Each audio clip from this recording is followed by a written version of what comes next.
बिस्मिल्लाहिर्रहमानिर्रहीम। अस्सलाम वालेकुम friends, welcome back to my channel traveling Omi. कैसे हैं आप सब लोग? उम्मीद करता हूं अल्लाह के फजलो करम से आप सब लोग खैर व आफियत से होंगे। चोलिस्तान के रंग और ज़िंदगी पानी से ही बरकरार हैं।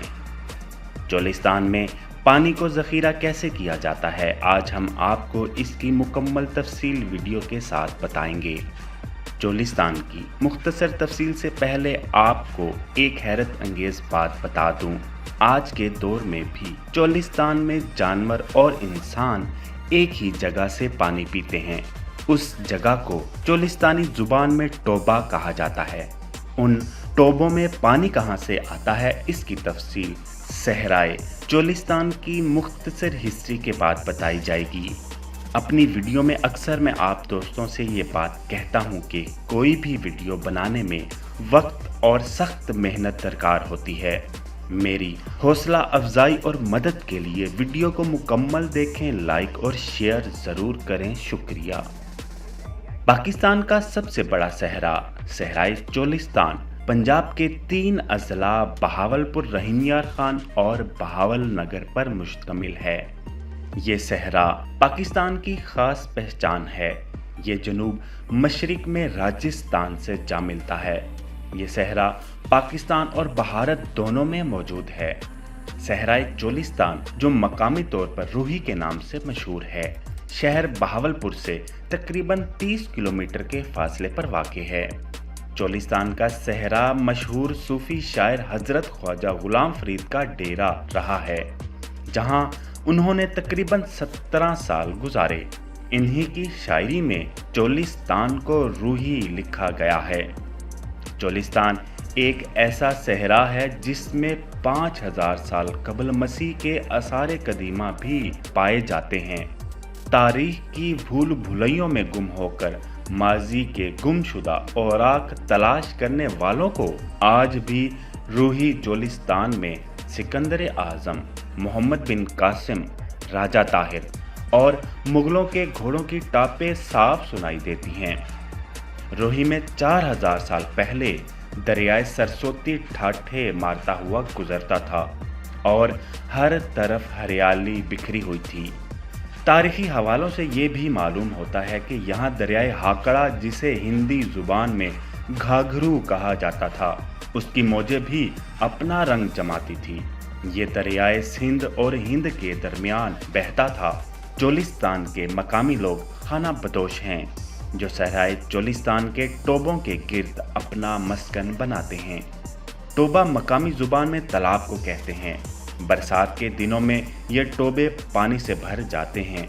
सहराए थर की तरह चोलिस्तान में भी बारिशें बहुत कम होती हैं। यहाँ इंसानों और जानवरों की ज़िंदगी पानी के गिर्द ही घूमती है, जो कि बारिशों के बाद मुयस्सर आती है। मगर बदकिस्मती से सहराए चोलिस्तान भी अब्रे रहमत को तरसा हुआ है। चोलिस्तान की सैरो तफरी के दौरान मेरा गुज़र एक ऐसे गांव से हुआ जो बारिश का पानी टोबों, तालाबों और कुओं में ज़ख़ीरा करते हैं, और वही पानी जानवर और इंसान पीते हैं। लेकिन हम इस पानी को पीने का तसव्वुर भी नहीं कर सकते। आप बाखूबी देख सकते हैं, पानी में मेंढक और कीड़े मकोड़े कसीर तादाद में मौजूद हैं, लेकिन फिर भी रूही के लोग ये पानी पीते हैं और इसके बावजूद चोलिस्तानी लोग कभी बीमार नहीं हुए।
اگر آپ کو یہ ویڈیو اچھی لگی ہو تو اپنی رائے کا اظہار کمنٹس باکس میں ضرور کیجیے گا اور میرے چینل ٹریولنگ اومی کو سبسکرائب کرنا مت بھولیے گا۔ بہت شکریہ۔